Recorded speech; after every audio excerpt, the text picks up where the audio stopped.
Bonjour à tous, bienvenue à ce nouveau Good Morning Market. Nous sommes lundi 10 mai 2021. J'espère que vous avez passé un très bon week-end et que vous êtes en forme pour attaquer cette nouvelle semaine. Alors, la semaine dernière, en fin de semaine dernière, l'attention du marché était focalisée sur le rapport NFP aux États-Unis. Un rapport qui a clairement déçu pour le mois d'avril avec très peu de création d'emplois, 266 000 alors que les estimations tablaient pour près d'1 million. Alors, les marchés ont tout de même considéré cette mauvaise nouvelle comme une bonne nouvelle, hein. C'est quelque chose d'assez fréquent sur les marchés, étant donné que ce mauvais chiffre du marché du travail, du rapport NFP, incite la Fed à reporter un éventuel tapering, un éventuel resserrement de sa politique monétaire, parce que la reprise du marché du travail euh, nécessite encore un petit peu plus de temps. Et donc, le risque principal à présent, c'est l'inflation. C'est un risque de taille. Mais le marché du travail n'est pas aussi vigoureux que ce que l'on pensait précédemment. Et donc, la Fed devra très certainement retarder un tapering, un resserrement de sa politique monétaire. Alors, avec les risques inflationnistes et un marché du travail qui se porte à merveille, la Fed aurait été poussée à procéder à ce resserrement de sa politique monétaire, mais ces mauvais chiffres concernant le marché du travail arrangent la Réserve fédérale américaine qui n'aura pas à resserrer sa politique monétaire. Voilà pourquoi une mauvaise nouvelle est une très bonne nouvelle pour les indices. C'était le cas de ce rapport NFP et donc les indices américains ont progressé, ont atteint de nouveaux records historiques, hein, les trois principaux indices notamment. Et donc, c'est ce qui explique que nous avons eu un mauvais chiffre NFP et une impulsion haussière sur les indices boursiers. On a pris connaissance également des données sur le marché du travail au Canada vendredi, des données qui ont déçu, mais bon, ça n'a pas déçu autant que le rapport américain. Alors, on notera également en Europe, l'économiste en chef Lane a déclaré que la Banque centrale procédera à une évaluation du programme PEPP lors du mois de juin. Toujours sur le vieux continent, la production industrielle allemande a connu en mars sa plus forte hausse en 5 mois.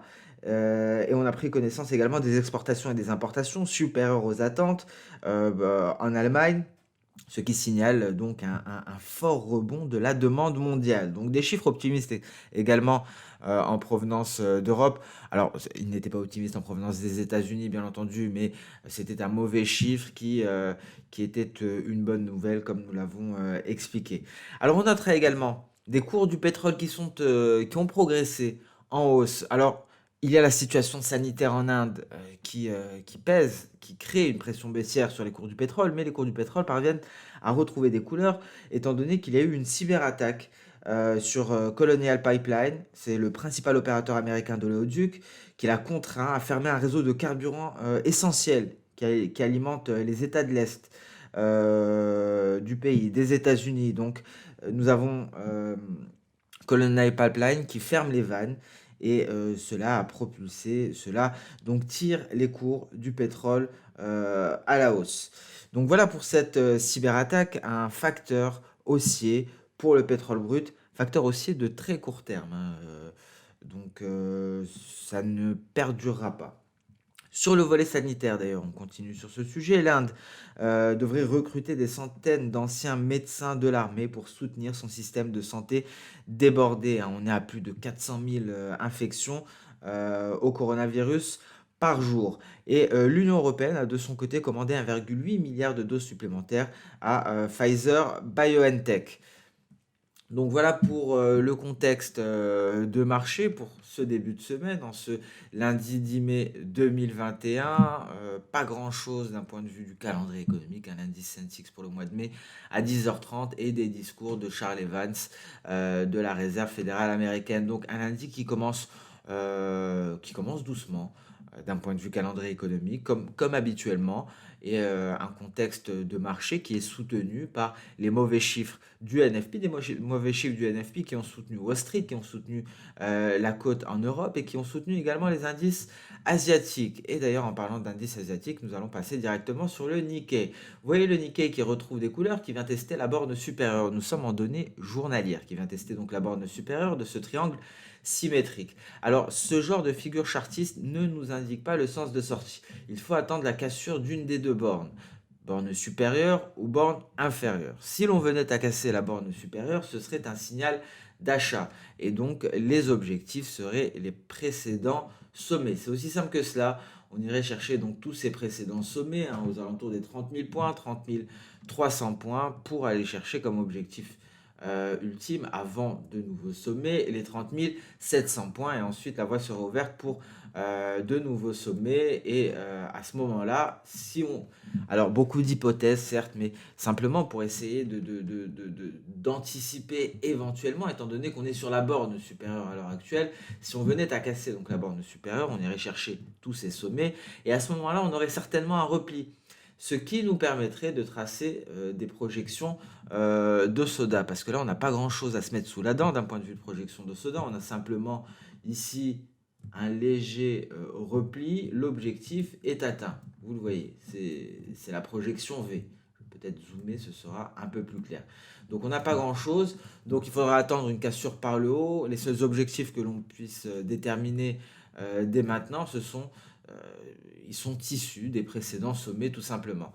Alors, on est sur un important support, la résistance, ce sera cette borne supérieure, cette oblique baissière qui relie les différents sommets, ici. Pour l'indice japonais, le Nikkei. Concernant le DAX, il y a eu un gap haussier, on l'a comblé, on est sur support, le support aux alentours des 15 400 points, on est passé au-dessus de 15 397. D'un point de vue intraday, on pourrait envisager un retour vers les 15 370 points. Attention, en cas de cassure de ce niveau. Dernier rempart avant un repli plus conséquent, c'est la Tenkan. Sinon, pour aller chercher les 15 250. On n'y est pas encore. Alors, on pourrait rebondir éventuellement. Dans ce cas-là, la cible serait à 15 515 points. Donc, repli en début de séance européenne. Alors, quel sera le catalyseur? Il n'y aura pas grand-chose aujourd'hui. En tout cas, on a ouvert en gap haussier comblé, à voir si on tient ce support pour reprendre tout doucement en direction du retracement externe de Fibonacci à 127,2%. Le Nasdaq, un Nasdaq qui a réussi à retrouver des couleurs après plusieurs séances de baisse. On a été soutenu, alors je vais retirer ces rectangles, on a été soutenu par la Kijun, comme on peut le voir, Kijun que l'on teste à l'heure actuelle, on a 3670 au moment de l'enregistrement de ce Good Morning Market. Alors d'un point de vue intraday, on a une importante résistance, 13 730. C'est un palier de SSB, mais c'est également, alors nous sommes en H4, c'est également des précédents creux.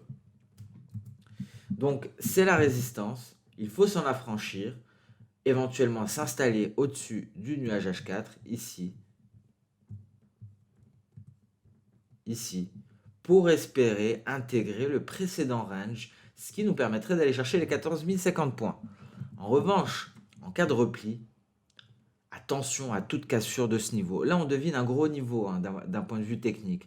Vous voyez, nous avons cette moyenne mobile simple à 200 périodes qui vient se joindre à la Kijun. Donc concrètement, ça multiplie sa force. Ce niveau, ce sont les 13 600 points. Donc en cas de cassure des 13 600 points, attention, on pourrait avoir un repli assez brusque en direction des 13 415. Donc on reste prudent pour le moment, tant qu'on est à l'intérieur de ce range. Statu quo, on attend une sortie.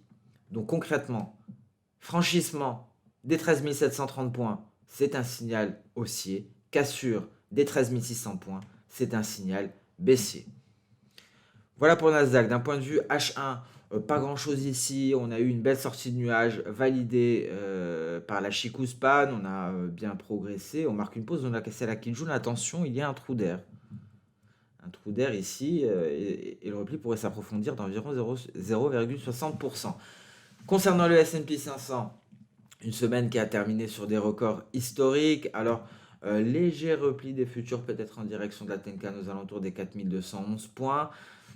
Pas grand chose pour le moment, il faudrait un catalyseur pour espérer marquer de nouveaux records historiques, donc un record qui a été marqué aux alentours des 4236 points.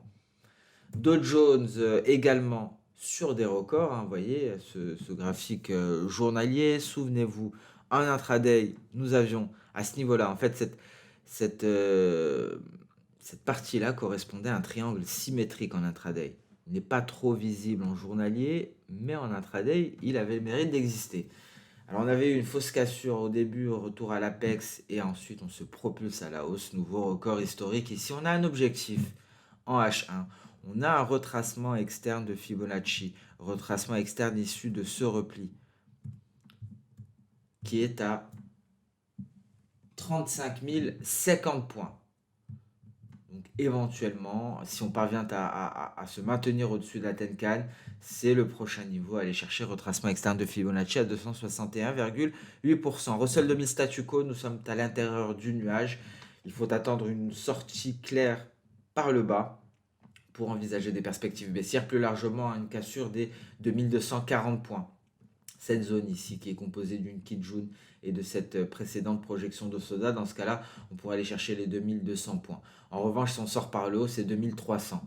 Donc ici, c'est assez simple. Sortie par le haut, c'est pour aller tenter de s'attaquer à nouveau aux 2300 points. Vous voyez, on a invalidé son franchissement précédemment. On a vraiment du mal à s'affranchir de ce niveau-là. Ici également, on n'était pas parvenu à se hisser au-dessus. Si on sort par le bas et si on casse les 2240, dans ce cas-là, on part au 2200. Donc voilà pour le Russell 2000, le Bitcoin en données hebdo, un Bitcoin qui parvient à clôturer dans le vert. On ne parvient pas à revenir tester à nouveau ici la zone des 70. Nous sommes en hebdo, en données journalières, c'est toujours mitigé. On a une grosse résistance, cette résistance des 58 500 $.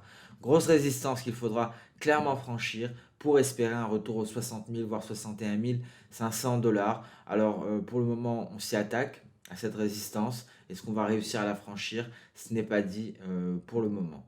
Pas grand chose sur le Bitcoin depuis quelques séances maintenant. On passe à présent sur le compartiment des matières premières. On va débuter par le gold. Voici le gold en données mensuelles. Un gold qui est en pleine forme depuis 2 mois, depuis le mois d'avril.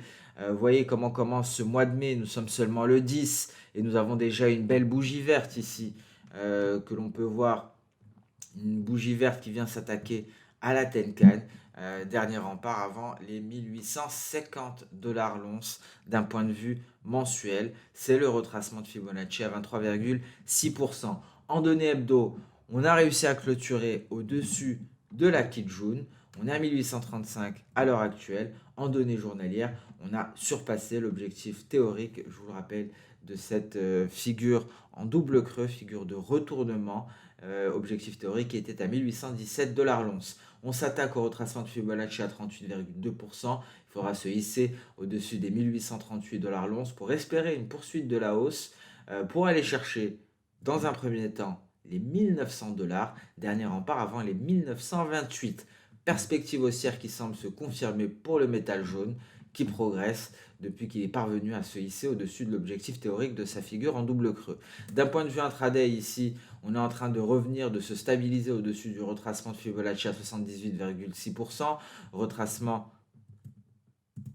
Un retracement de Fibonacci donc, qui est issu, qui est calculé par rapport au repli qui était entamé le 29 janvier jusqu'au 8 mars. Et là, donc, on est en train de tenter de s'installer au-dessus pour aller chercher les 1850. Ensuite, en H4, selon ce retracement de Fibo, on a les 1875 $ l'once. Vous l'aurez compris, pour le moment, les perspectives sont haussières pour les métaux précieux, des métaux qui ont brillé en fin de semaine dernière. Pas seulement les métaux précieux, il y avait également les métaux industriels, mais d'abord parlons d'un autre métal précieux, le silver, qui a réussi à se hisser au-dessus des 27,30 $. On est actuellement à 27,63 $. L'objectif sera d'aller chercher les 28,30 $, précédent sommet du 22 février. Donc de belles perspectives pour les métaux précieux, mais également pour les métaux industriels. En atteste le copper. Ici encore un gap aussi. On est à 10 680 $. On a clôturé à 10 480 vendredi et une belle hausse. Qui se poursuit. Vous voyez, en données H4, souvenez-vous, à l'époque, on était coincé à ce niveau-là, sur cette oblique haussière. Et là, on ne cesse de progresser à la hausse, avec de belles perspectives à la clé, surtout si la Chine venait à confirmer d'un point de vue fondamental. On passe à présent sur les pétroles. Alors, on est à l'équilibre plus ou moins pour le moment, mais on a réussi à progresser par rapport à la fin de semaine dernière grâce à cette cyberattaque aux États-Unis qui affecte, plusieurs États de l'Est américain. On est en train de temporiser au niveau de la Kijun en données H4 pour le WTI. On notera tout de même ici un nuage qui pourrait faire office de support en cas de repli. Il serait là ce nuage en renfort et la hausse pourrait se poursuivre en direction des 66,37. Il faut réussir à franchir les 66,37 pour aller chercher ici ce niveau des 67 dollars pour le WTI. C'est le dernier rempart avant les 67,90, 68 dollars. Donc voilà pour le pétrole. Visiblement, malgré la situation en Inde, on arrive à se maintenir à des niveaux plutôt élevés. C'est le même topo hein, pour le pétrole Brent. Ici, nous avons utilisé des retracements de Fibonacci, un retracement de Fibonacci qui se base sur le repli qui a été entamé le 5 mars pour aller chercher un creux le 22 mars. Et ce que l'on remarque, on a une résistance. C'est le retracement de Fibonacci à 78,6%, mais également le seuil psychologique des 69 dollars. Si on franchit les 69 dollars, direction on va aller chercher les 70 dollars. Dernier rempart ici, avant ce sommet de mars, justement 71,40. Pour le pétrole Brent, en cas de repli, on remarquera ce support en renfort. Ce sera notre nuage dans le futur. Et pour un repli, hein, ce qu'il faut noter tout de même en données H4, c'est qu'il faudrait que la lagging span, la Chikou span vienne s'attaquer à tous ces obstacles. Donc il faudrait qu'elle choisisse de franchir les chandeliers japonais, la Tenkan, la Kijun, pour espérer un réel repli et une intégration de nuages. Donc on peut imaginer éventuellement comme que la Chikou span rebondisse pour repartir à la hausse. Donc concrètement, franchissement des 69 voire 69,10, perspective clairement haussière qui se confirme pour les pétroles. Alors le blé, donc ça c'est un graphique mensuel, hein, voyez-le. On a eu de belles hausses récemment. On est en train de se replier quelque peu après une très belle semaine la semaine dernière. Support des 750 pour le moment pour le blé.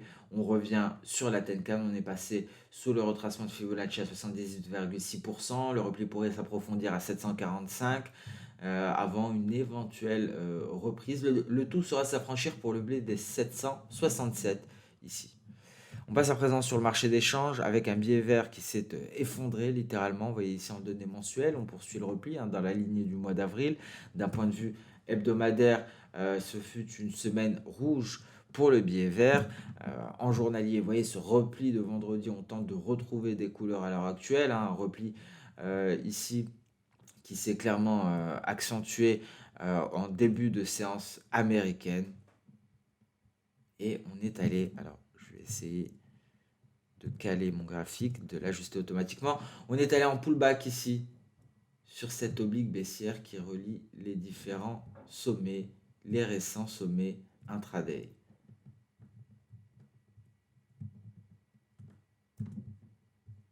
Vous le voyez ici, ça relie ces sommets. Et on est allé en pullback, on tente de rebondir dessus. Alors pour le moment, on pourrait poursuivre ce rebond. On a une importante résistance à ce niveau-là. Il faudra s'affranchir 90 400 avant la Tenkan. Alors vous l'aurez compris, ce repli du billet vert, vous y avez assisté vendredi, bien entendu. Cela a permis un rebond considérable de l'euro-dollar. L'euro-dollar qui, par la même occasion, a donné un signal d'achat, double signal. D'un côté, on a eu la Chikou qui s'est libérée du nuage, mais elle revient. Attention, prudence, elle tente de le réintégrer. Mais d'un autre côté, on a tout de même eu la cassure de cette oblique baissière, ici.